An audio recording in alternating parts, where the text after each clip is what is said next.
5. A good detective story writer.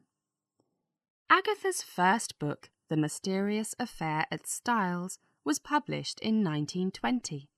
But before this, she began writing another book. It was Archie's idea. "Mother is finding it difficult to pay all the bills at Ashfield," Agatha told him. "Why doesn't she sell Ashfield?" Archie said to Agatha. "The house is too big for just one person. Then she can buy something smaller." "Sell Ashfield?" said Agatha. "Oh, no, she can't. I love it, and it's our family home."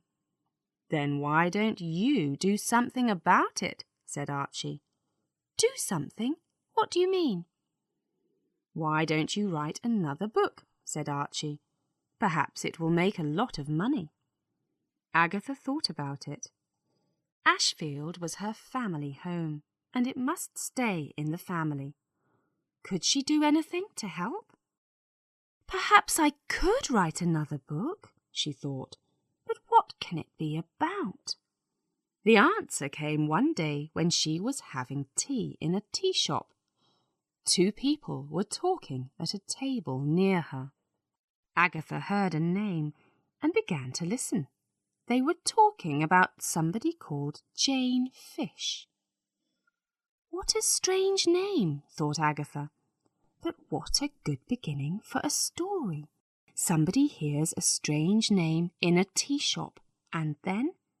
Wait, perhaps Jane Finn will be better. Yes, now let me think."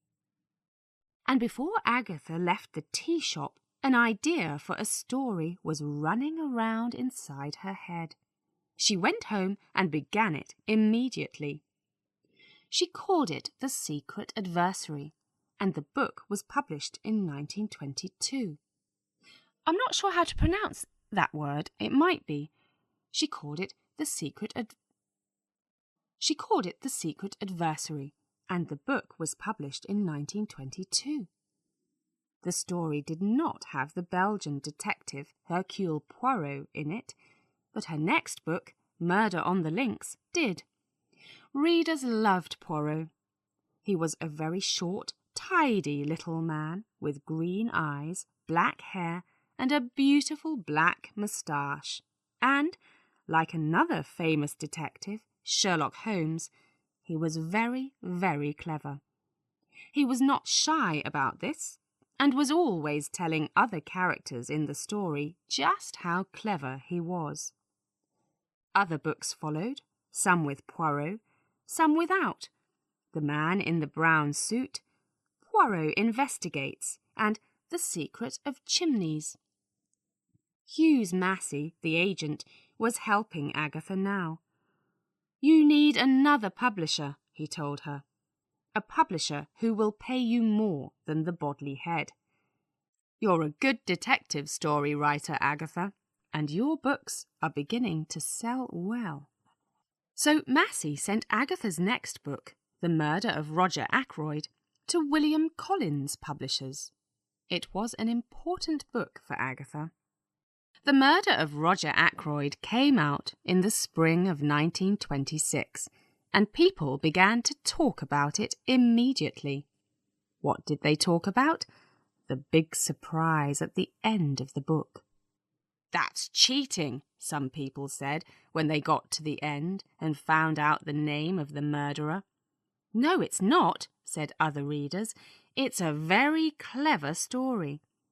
"What's the matter with everybody?" Agatha said to Archie. "I didn't cheat. It's wrong to say that. People must read the story carefully." And she was right.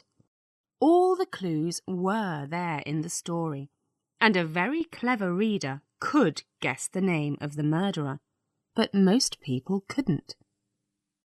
So what was the surprise at the end, and who was the murderer? The only way to find out is to read the book. After The Murder of Roger Ackroyd was published, more and more people began to buy Agatha's books, and Agatha had more money to spend.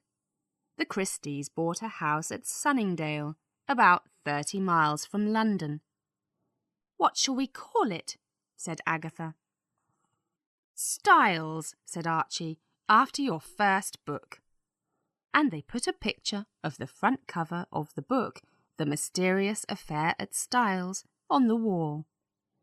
But not long after they moved to Sunningdale, something happened that put Agatha's name on the front pages of every newspaper in England. She disappeared.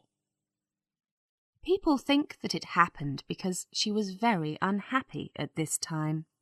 First, her mother died, and then Agatha found out that Archie was in love with a young woman called Nancy Neal.